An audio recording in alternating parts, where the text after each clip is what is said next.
যখনই মানুষের জীবনে কোনো বিরূপ পরিস্থিতি আসে তখনই মানুষ ঈশ্বরের কাছে প্রার্থনা করে, ঈশ্বরের সম্মুখে মিনতি করে যেন সে পরিস্থিতি থেকে নিস্তার পায়।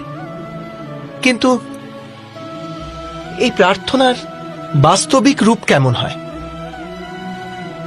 সেটা কি আমরা কখনো বিবেচনা করেছি? প্রার্থনার অর্থ হল নিজের সমস্ত আকাঙ্ক্ষা, সমস্ত চিন্তা, সমস্ত সংকল্প বিকল্প, সমস্ত পরিকল্পনা ঈশ্বরের চরণে দান করা। অর্থাৎ নিজের কর্মের ফল কি হবে সেই নিয়ে চিন্তা না করে ধর্মের অনুরূপ কর্ম কর। ঈশ্বরের পরিকল্পনাকেই নিয়তি বলে মেনে নেওয়া, সেটাই তো প্রার্থনা, তাই না?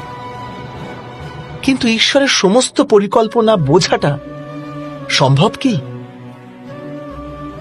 সেসব পরিকল্পনা তো আমাদের কর্মের পরিণামস্বরূপ প্রকাশ পায় সর্বদা। কিন্তু যদি কেউ সব কর্মকেই ত্যাগ করে, সেটা কি প্রকৃত প্রার্থনা? বাস্তবে কর্মই জীবন, আর ফলের প্রতি মোহ না করাই সত্যিকারের প্রার্থনা।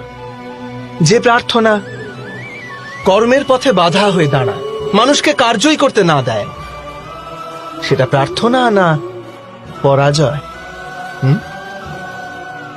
স্বয়ং বিচার করবেন।